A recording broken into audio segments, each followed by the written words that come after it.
assim, parte de uma inquietação que eu tinha com relação a essa questão da representação da memória e também da representação do velho, do senhor, de como isso é colocado no cinema, assim. E aí eu tentei trabalhar com essa coisa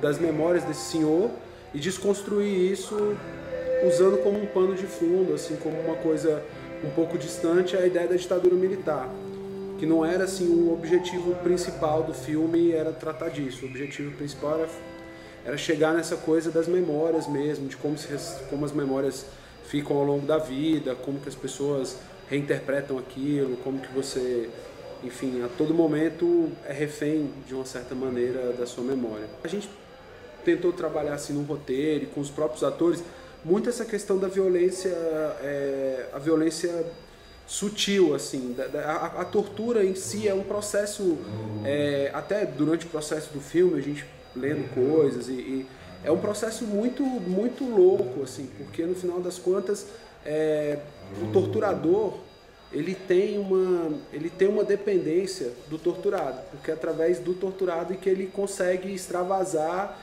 a coisa dele, sem ter um objeto do desejo dele, que no caso é quem ele está torturando, ele não consegue extravasar isso, né, a vontade dele. E eu queria trabalhar com isso no filme, assim. E ele fica o tempo inteiro brincando com o personagem, assim. Ele sabe que no final, e você só, né, percebe isso, que o cara vai morrer no final do filme.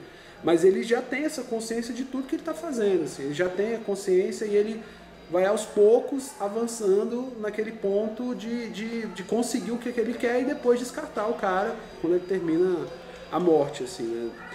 Aquele velho tá fragilizado, ele tá lembrando daquele momento, daquela tortura, e aí ele tem dentro da casa dele, ao mesmo tempo em que ele foi um personagem forte, ele teve um passado muito colorido, né? Até o filme é colorido, o passado é colorido.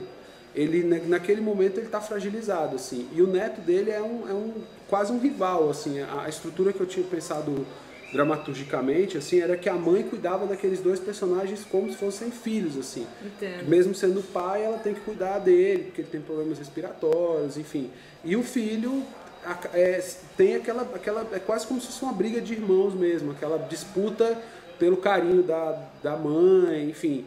É uma coisa bem sutil, assim, mas e que eles só vão se conectar e entender o que cada um faz parte naquela família a partir do momento em que o avô vê o neto matando peixe, né?